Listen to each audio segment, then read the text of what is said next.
دعوت خطاب دینے جا رہا ہوں مہمان ذی وقار حضرت مولانا محمد ہاشم اشرفی صاحب کانپوری، شیخ الجامع اسلامیہ اشرف المدارس کانپور سے، کہ وہ آج کے اس عظیم الشان جلسے رحمت العالمین صلی اللہ علیہ وسلم سے اپنے بصیرت افروز خطاب سے ہمیں سرفراز فرمائیں۔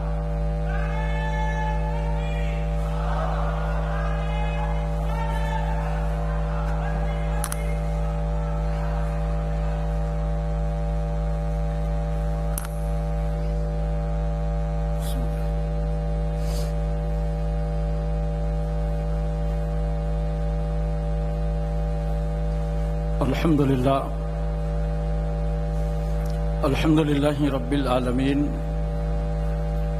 والعاقبۃ للمتقین والصلاة والسلام علی سلطان السلاطین سید الانبیاء والمرسلین محمد المختار وآلہ الاطہار واصحابہ الاخیار، اما بعد فاعوذ باللہ من الشیطان الرجیم، بسم اللہ الرحمن الرحیم، وما ارسلناک الا رحمۃ للعالمین۔ صدق اللہ مولانا العظیم وصدق رسولہ النبی الامین المبین المکین المتین الکریم، ونحن علی ذلک لمن الشاہدین والشاکرین والحمد للہ رب العالمین۔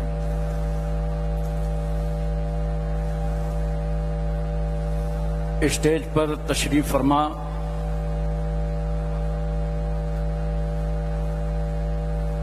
معزز رکن پارلیمنٹ، علماء کرام، بزرگوں، نوجوان ساتھیوں، عزیز بچوں، السلام علیکم ورحمۃ اللہ وبرکاتہ۔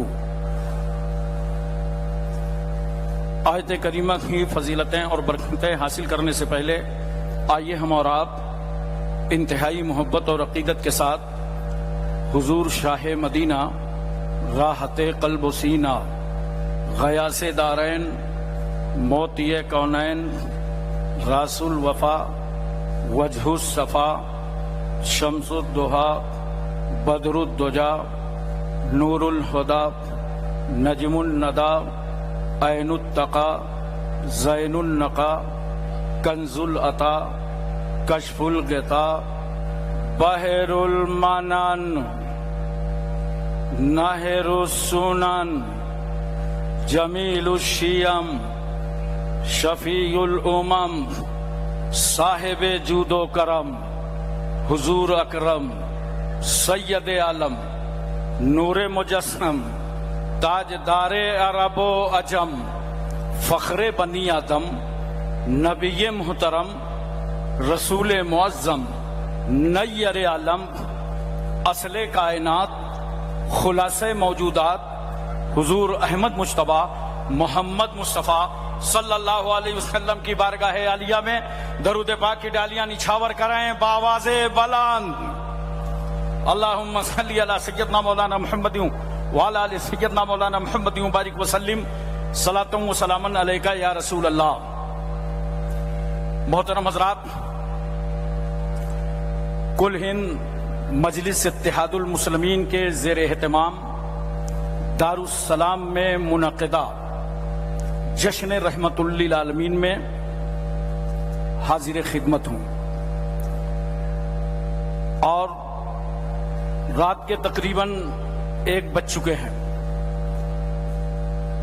اس ماحول میں آپ کی فکر اور آپ کا ذہن چاہے جیسا ہو، الحمدللہ میں آج بہت موڈ میں ہوں۔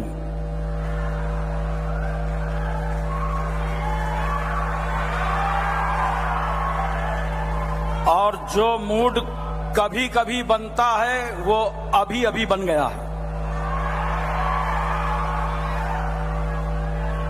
بھارت کی فیلڈنگ اس وقت بہت ٹائٹ ہے، چوے چھکے نہیں لگ سکتے، کہیں کہیں کٹ کروں گا۔